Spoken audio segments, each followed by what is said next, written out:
الحمد لله وكفى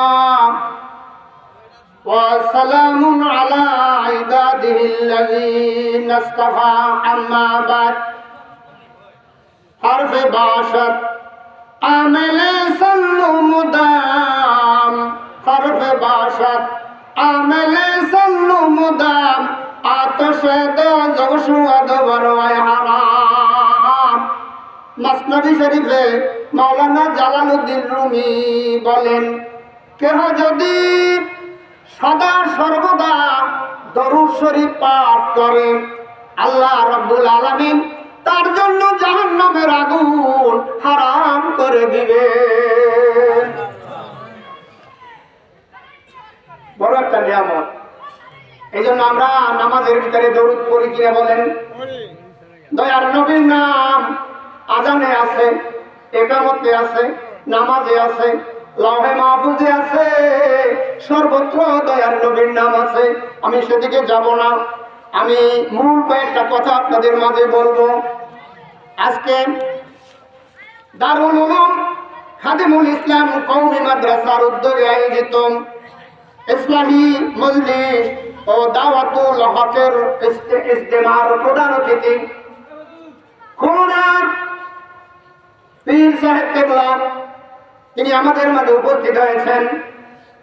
আমি তার ছাত্র, দোয়া নেওয়ার জন্য আপনাদের সামনে বসছি। তার জ্ঞান গর্ভ আলোচনা আমরা শুনব। আর এক পীর সাহেব হলেন আজকের এই আয়োজক, অত্র মাদ্রাসার হযরত মাওলানা আব্দুল খালেক সাহেব পীর সাহেব, পশ্চিম কামদেবপুর মুহতামিম অত্র মাদ্রাসা। বার আমার, পৃথিবীতে যত পয়গম্বর আল্লাহ পাঠিয়েছেন, কোন পয়গম্বরকে আল্লাহ তাআলা দাওয়াত দেন নাই যে আমার বাড়িতে আসেন, আমার আরশে আযমে আসেন। কিন্তু আপনার আমার নবী, কুল কায়নাতের নবী, দো জাহানের নবী, আমার নবীকে কেন দাওয়াত দিলেন? দাওয়াত দিয়েছেন আমাদেরকে আল্লাহ তাআলা একটা বড় নিয়ামত দেবেন, যে নিয়ামত কোনো নবীরা পান নাই, কোনো উম্মতেরা পান নাই। দয়ার নবী ভাষণ দিচ্ছেন, আনা খাতামুন নাবিয়্যিন লা নবিয়্যা বাদি ওয়ালা উম্মাতা বাদা উম্মতি। আমি শেষ নবী, আমার পরে আর কোনো নবী আসবে না, আমার উম্মতের পরে আর কোনো উম্মত আসবে না। এই নবী আর সে আগে যখন গেলেন, আল্লাহ রাব্বুল আলামিন 5 ওয়াক্ত নামাজ দিয়েছেন, 50 ওয়াক্ত কাটছিট করে 5 ওয়াক্ত নামাজ দিয়েছেন। কেন দিয়েছেন? দুনিয়ায় যত হুকুম হাকাম আছে, সব হুকুম হাকাম জিবরাইলের মাধ্যমে দিয়েছেন। কিন্তু নামাজ এমন একটা ইবাদত, যে ইবাদত আল্লাহ তাআলা স্বয়ং নিজের হাতে দয়ার নবীকে দিয়ে বললেন, নবী গো, আপনার উম্মতেরা যখন নামাজ পড়বে, জান্নাতে যাওয়ার জন্য আর কোনো প্রতিবন্ধক থাকবে না। দলিল সহকারে বলবো, মান সাল্লাল বারদাইন দাখালাল জান্নাহ। যেই ব্যক্তি 2 ঠান্ডার নামাজ পড়বে, সেই ব্যক্তি সরাসরি জান্নাতে চলে যাবে। ভাই আমার, 2 ঠান্ডার নামাজ কি কি? 2 ঠান্ডার নামাজ হলো ফজরের নামাজ আর আসরের নামাজ।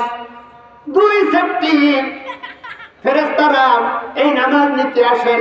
1 সেফটি ফজরের সময় চলে যায়, আর 1 সেফটি আসরের নামাজ নিয়ে আবার চলে যায়। আল্লাহ তাআলা জিজ্ঞেস করেন, ও ফেরেশতারা, তোমরা আমার বান্দাকে দুনিয়ায় কি অবস্থায় দেখে এসেছো? ওই ফেরেশতারা বলে, আল্লাহ তাকে নামাজের অবস্থায় দেখেছি। কিন্তু ভাইজান আমার, যদি কেউ সিগারেট খাওয়া অবস্থায় থাকে, আল্লাহর দরবারে সে রিপোর্টটাও কিন্তু চলে যায়। এই জন্য নামাজ বড় গুরুত্বপূর্ণ জিনিস। এই জন্য নামাজ কেউ ছাড়বো না। সবাই আমরা নামাজ পড়বো তো? একটু দাঁড়ায় থাকবে।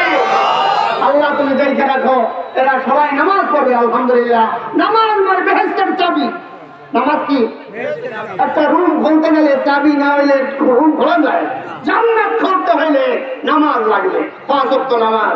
আরো শোনেন ভাই আমার, আসসালাতু ইলা সালাতে والجمعة إلى الجمعة ورمضان إلى رمضان مكبرة لما بينها। এক নামাজ থেকে আরেক নামাজ পর্যন্ত যত গুনাহ হয়েছে সব গুনাহ মাফ। ফজর পড়ছেন, জোহর পড়তে গেছেন, সব গুনাহ মাফ। জোহর পড়তে গেছেন, আসর পড়তে গেছেন, সব গুনাহ মাফ। আসর থেকে মাগরিব পর্যন্ত যত গুনাহ হয়েছে সব গুনাহ মাফ। এরপরে এক জুমা থেকে আরেক জুমা পর্যন্ত যত গুনাহ হয়েছে সব গুনাহ মাফ। মুকাব্বিরাতে লিমা বাইনাহা, এক রমজান থেকে আরেক রমজান পর্যন্ত যত গুনাহ হয়েছে সব গুনাহ রমজানের খাতিরে আল্লাহ মাফ করে দিয়েছেন। কেন দিয়েছেন? এটা আমাদের বোনাস, এটা আমাদের আল্লাহ তাআলা শেষ নবীর উম্মত হিসাবে আমরা পাইছি।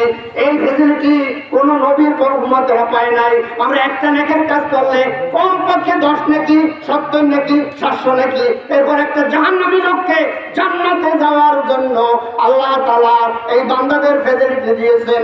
শুধু ইশারা দিয়ে যাব, কারণ ট্রেনের গতিতে আমার চালাইতে হবে। আমাদের দুই পীর সাহেবের মাঝখানে আমি কথা বলতেছি।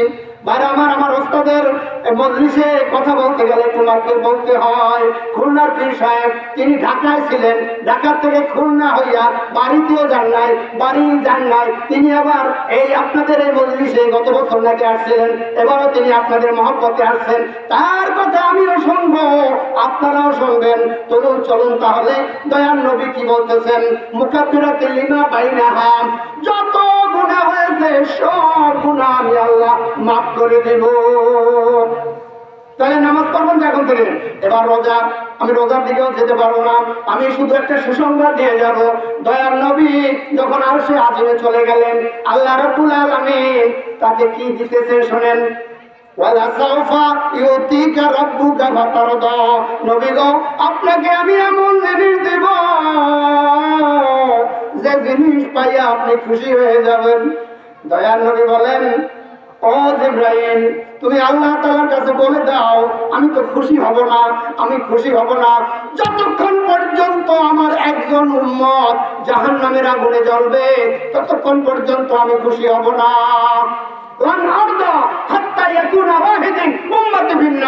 একজন উম্মত জাহান্নামে থাকতে আমি আল্লাহ খুশি হব না।